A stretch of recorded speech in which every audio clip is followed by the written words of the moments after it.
Assalamualaikum warahmatullahi wabarakatuh. Alhamdulillahirrabbilalamin. Wassalatu wassalamu ala asyrafil anbiya'i wal mursalin wa ala alihi wa sahbihi ajma'in. Apa kabar anak-anak hari ini? Semoga tetap sehat dan selalu semangat ya. Sekarang sudah masuk kelas 9. Tentunya kalian harus lebih disiplin lagi, lebih giat lagi dalam belajar. Nah, pada pertemuan pertama hari ini mata pelajaran Al-Quran Hadis ya. Mari kita awali dulu dengan membaca basmalah. Bismillahirrahmanirrahim.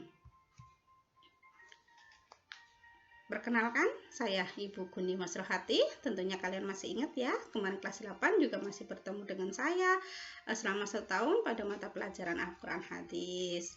Nah, kelas 9 masih bertemu lagi dengan saya. Saya yang akan memandu kalian, mendampingi kalian dalam memahami pelajaran Al-Quran Hadis. Nah, dalam kelas 9 ini semester 1, apa sih yang akan nanti harus kita lakukan gitu. Yang pertama, saya nanti akan menjelaskan tentang kontrak belajar, yaitu peraturan atau ketentuan selama KBM berlangsung. KBM itu apa? Kegiatan belajar mengajar. Kedua, materi. Semua hal yang harus dikuasai dalam KBM selama 1 semester ini. Yang ketiga, penilaian. Uji kompetensi pemahaman. Setelah kalian belajar materinya tadi, kemudian diuji ya, dinilai sudah sejauh mana kalian memahami materi. Berikutnya adalah kontrak belajar. Di sini ada 4 poin. Yang pertama, awal pembelajaran. Semua siswa mengisi presensi kehadiran di link yang telah disediakan, mulai dari jam 7 sampai jam 10.30. Nah, karena kelas 9 untuk awal ini jadwalnya semuanya itu adalah jam ke-6 dan jam ke-7 yaitu jam 9.30 sampai 10.30, maka nanti presensi ya, kalian bisa misalnya mulai dari jam 9.30, nanti saya beri toleransi sampai jam 12 lah. Begitu ya.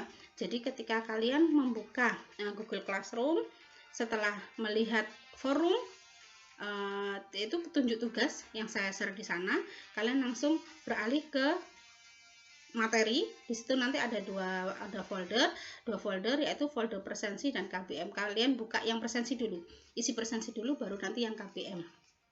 Nanti saya jelaskan pada poin berikutnya. Sekarang yang kedua, yakni buku rujukan. Buku yang kita pakai, yang buat kita buat pegangan ya selama 1 semester, bahkan selama 1 tahun ke depan, itu apa saja? 1 buku digital. Nanti saya share lewat wali kelas, kalian download, wajib download itu. Kemudian buku paket yang biasanya disediakan oleh perpustakaan, pengambilannya sesuai dengan jadwal yang nanti akan di-share oleh bagian perpus.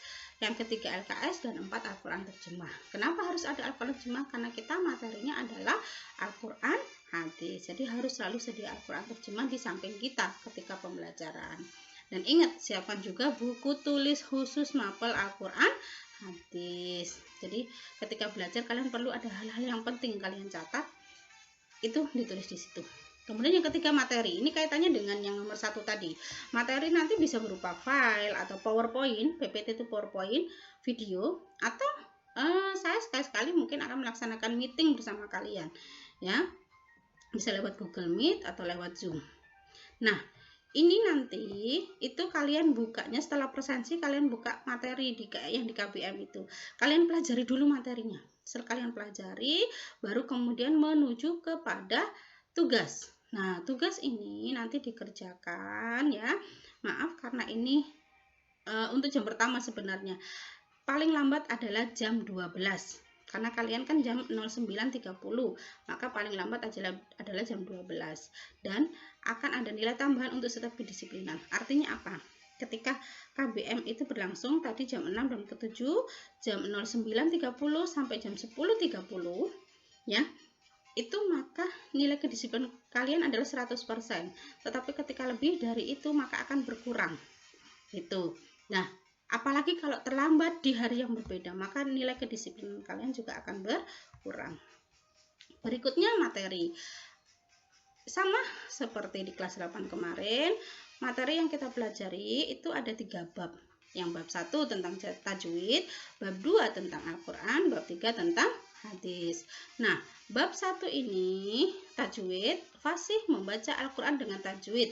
Apa saja yang dipelajari? Yakni mad lazim mukhafaf kilmi atau harfi dan mad lazim musaqal kilmi atau harfi. Yang kedua, Al-Quran.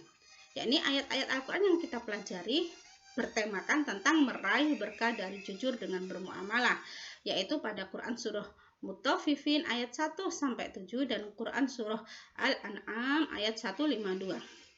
Dan yang bab ketiga yakni tentang hadis, yaitu temanya menggapai keberkahan hidup dengan jujur dalam bermuamalah. Hadis yang kita pelajari yakni dari hadis riwayat Baihaqi dari Ibnu Abbas radhiyallahu an dan hadis riwayat Tirmidzi dari Hasan bin Ali radhiyallahu an. Berikutnya tentang penilaian. Penilaian kita itu terdiri dari dua, yakni pengetahuan dan keterampilan. Untuk pengetahuan nanti bisa berupa tes tulis atau tes lisan atau tugas. Dan keterampilan bisa berupa portofolio, proyek atau praktek. Begitu. Ini tidak semuanya mesti ada dalam setiap bab ya. Jadi mungkin nanti dipilih salah satu di setiap babnya. Nah, bobotnya berapa sih dari penilaian itu? Penilaian sendiri itu kan dibagi menjadi dua. Satu, penilaian harian. Kedua, penilaian semester. Penilaian harian ini mencakup penilaian pengetahuan dan keterampilan yang ada di atas ini ya, semuanya. Pengetahuan dan keterampilan, bobotnya itu baru 50% loh. Artinya kalau kalian dalam nilai harian itu dapat 100, maka yang masuk dalam bank data saya itu ya untuk nanti diolah menjadi nilai rapot itu baru 50 gitu. Nah, yang 50-nya dapat dari mana? Itu dari penilaian semester ini, bobot 50%-nya. Itu pun dibagi menjadi dua, PTS dan PAT. PTS itu penilaian tengah semester ya, itu bobotnya 20% dan PAT itu 30%. Artinya kalau kalian ingin dapat nilai sempurna, maka tugas-tugas harian, ulangan, latihan soal itu kalian kerjakan dengan baik. Kemudian PTS dan PAT juga kalian kerjakan dengan baik. Jadi jangan sampai komplain, Bu, nilai saya yang PAT sama PTS itu 100, tetapi kenapa di rapot saya nilainya itu saya tidak dapat bahkan 90 saja tidak. Nah, itu kalian bisa mengaca penilaian hariannya seperti apa, kalian dapat berapa, ulangannya dapat berapa, latihan soalnya bagaimana. Nah, itu karena semuanya itu nanti akan disatukan penghitungannya. Nah, untuk penilaian ini ingat KKM-nya 75. KKM kita 75. Artinya kalian harus selalu mengejar ke arah minimal dapat 75. Begitu ya. Oke. Terima kasih. Itu saja yang bisa buku disampaikan. Ingat, orang sukses itu mencari cara, orang gagal itu mencari alasan. Jadi kalau kamu mau sukses, kamu akan selalu cari cara bagaimana kesuksesan itu bisa diraih. Tetapi kalau selalu membuat alasannya macam-macam, HP saya error, Bu, ini apa, ya inilah tanda-tanda salah satu ciri-ciri kegagalan itu dekat dengan kita. Begitu ya. Sekarang tentukan pilihanmu, mau gagal atau sukses. See you next time. Terima kasih. Mari kita akhiri dengan baca tahmid bersama-sama. Alhamdulillahirabbil alamin.